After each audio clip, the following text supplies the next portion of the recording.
So hello and welcome guys, स्वागत आप सभी का आज की इस वाली हॉरर वीडियो में। और भाई आज की जो वीडियो है ये एक कॉलेज स्टूडेंट के साथ हुई थी जो कि रैगिंग के द्वारा हुई थी। अब रैगिंग के द्वारा कैसे हुई थी ये तो वीडियो में आपको आगे ही पता चलेगा। अभी फ़िलहाल मैं आपको लड़के का नाम बता देता हूँ जिसके साथ ये घटना घटित हुई है। उसका नाम होता है अरुण और वो एक मध्य प्रदेश के एक छोटे से गाँव में रहा करता है। अरुण का जीवन सरकारी स्कूल में पढ़ते पढ़ते कट गया था 12वीं तक, और जब वो 12वीं पास करके निकला सरकारी स्कूल से तब उसके माँ बाप ने डिसाइड किया कि हमारा बच्चा हॉस्टल में पढ़ेगा। अब मध्य प्रदेश के एक हॉस्टल में उसको एडमिशन दिला दिया जाता है। वहाँ पर वो जाता है, उसका पापा जाता है पहले दिन और देख के आता है और उसका पापा खुश हो जाता है कि हमारा जो बच्चा है वो काफ़ी अच्छे जो हॉस्टल है उसमें रहेगा और कॉलेज में पढ़ेगा। अब हॉस्टल में वो दाखिल होता है तो हॉस्टल में कुछ जो लोग होते हैं, अब हॉस्टल में वो भीतर एंटर करता है और एंटर करते ही उसको 2-3 बच्चे देखते हैं, 2-3 बच्चे जो कि उसको जानते थे। अब वो जानते कैसे थे, क्योंकि वो जो अरुण था वो उनके साथ पहले क्लास में पढ़ चुका था।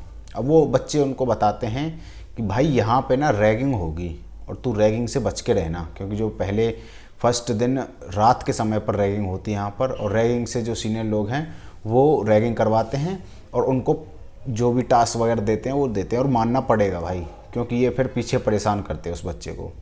अब उसके दिमाग में एक बात आती है कि ठीक है कोई दिक्कत नहीं, टास्क वास्क तो मैं कर लूँगा, लेकिन ये जो लोग हैं सीनियर्स हैं ये मुझको बस अंधेरे का कोई टास्क ना दे दे बस, क्योंकि उसको बहुत ही डर लगता था अंधेरे से।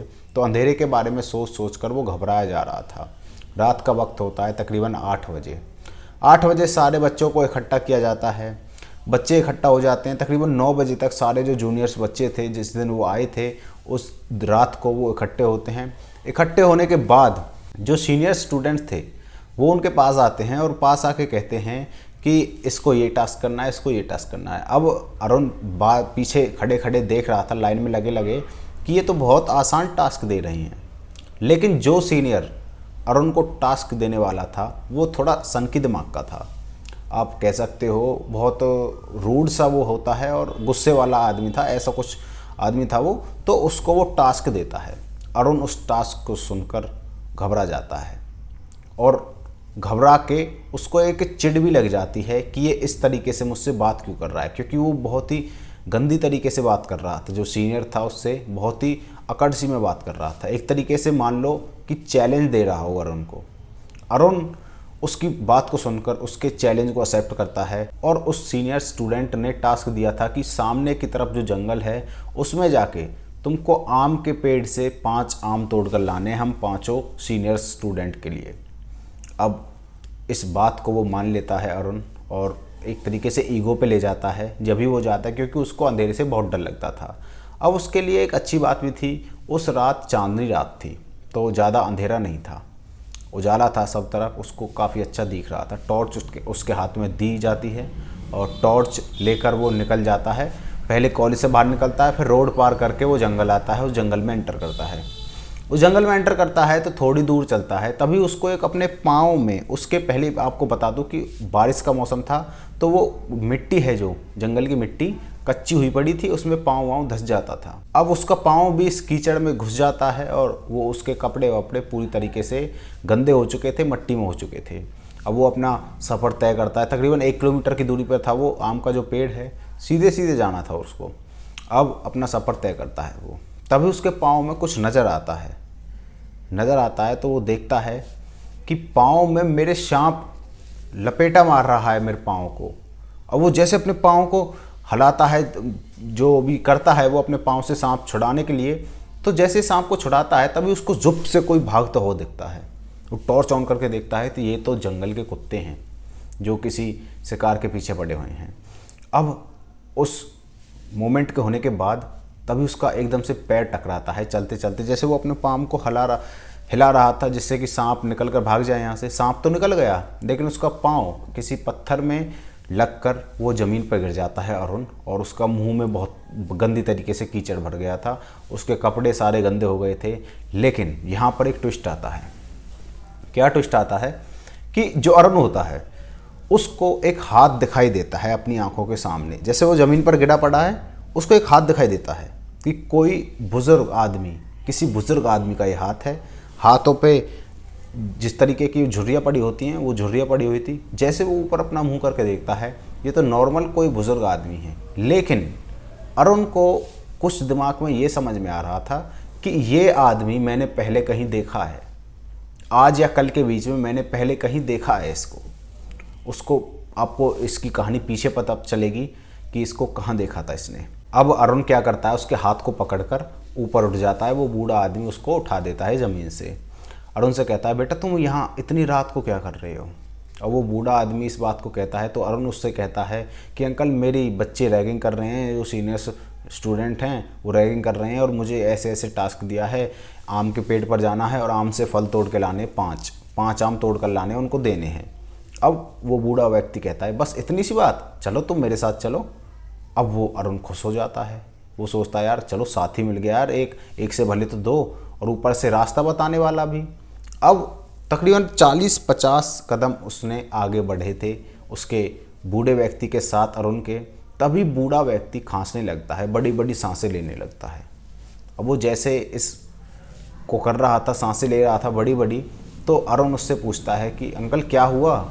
तो वो बूढ़ा व्यक्ति कहता है, बेटा मेरी तबीयत ख़राब हो रही है, तू ऐसा कर, सामने की तरफ जो कुटिया दिख रही है ना तुझे, अपने हाथ करके बूढ़ा व्यक्ति उसको दिखाता है। तो अरुण को भी वो नज़र आ जाती है कि सामने की तरफ जो कुटिया दिखती है वहाँ पर ही मैं रहता हूँ, वहाँ पर कुछ आपको लोग मिल जाएंगे, तो वहाँ पे जा, मेरे लिए पानी लेके आ जा। अब वो वहाँ पर जाता है, भागा जाता है। तो कुटिया के दरवाजे पर नॉक करता है तो वहाँ पर कोई भी आंसर नहीं आता है। तब इसको दिखाई देता है इस कुटिया में छोटी सी खिड़की भी लगी हुई है। उस खिड़की के पास जाकर वो आवाज़ लगाता है कि कोई है, अंकल को पानी चाहिए, उन्होंने मुझको भेजा है। तो भीतर से एक आवाज़ आती है कि दरवाज़ा खुला हुआ है। अब दरवाजे के पास जाता है वो, तो दरवाज़ा खुला हुआ था। अरुण शौक में, यार दरवाज़ा कैसे खुल गया, हाल तो लॉक था ये। तो जैसे वो दरवाजे को खोलता है, भीतर की तरफ एक बिस्तर रखा हुआ था। अब उस बिस्तर को देख के अरुण इतनी तेज चिल्लाकर वहाँ से भागता है कि मैं आपको क्या बताऊँ। बहुत तेज भागा उसको देखकर। उसने देखा कि उस बिस्तर पे वही वाला बूढ़ा व्यक्ति लेटा हुआ है मृत अवस्था में। उसको मृत अवस्था में देखकर वहाँ से बहुत तेज भागता है और अपने कॉलेज में जाके सारे बच्चों को सारी बातें बता देता है। ज़्यादातर बच्चे उसकी बात पर विश्वास नहीं करते हैं। वो सोचते हैं कि ये शायद टास्क से बचने के लिए इसको कर रहा है, इस बहाने को मार रहा है, ये गया ही नहीं है जंगल में, ये हमको पागल बना रहा है। अब चलो अगला दिन होता है तो सुबह सुबह एक खबर आती है बच्चों को, सीनियर्स लोग को खबर आती है, सीनियर्स बच्चे को, कि जो हमारे समोसे वाले अंकल थे उनकी मृत्यु हो चुकी है।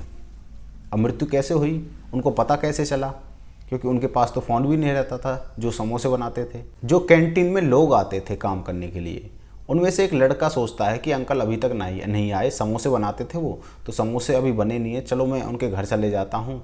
और ये वही वाले अंकल थे जिनकी मृत्यु हो चुकी थी उस वाले जंगल में, जिनका घर था, जो अंकल रात को अरुण को दिखे थे, वही वाले अंकल थे। अब वो लड़का, जो कैंटीन वाला लड़का था, वो भागकर जंगल में जाता है तो देखता है कि अंकल की तो मृत्यु हो चुकी है। उनका बॉडी पे रिसर्च की जाती है, पुलिस को बुलाया जाता है, तो पता चलता है कि इनकी रात के 8 बजे मृत्यु हो गई थी। और ये जो सारे सीनियर्स बच्चे थे ये अरुण के पास जाते हैं भाग कर, अरुण को फ़ोटो दिखाते हैं, क्या तुमने यही वाले बूढ़े व्यक्ति को उस कल रात जंगल में देखा था। तो अरुण शॉक हो जाता है, हाँ यही तो थे, इनकी मृत्यु हो गई थी क्या, मुझे लगा कोई भूत प्रेत है, कोई मेरे साथ छलावा कर रहा है। अब अरुण को समझ में आ जाता है कि ये जो मेरे साथ रात को जिसने मुझे उठाया था हाथ देकर, वो अंकल नहीं, अंकल की आत्मा थी। सारे बच्चों को ये बात पता चलती है कि अरुण तो सच बोल रहा था, हमने इसकी बात को इतने में हल्के में ले लिया।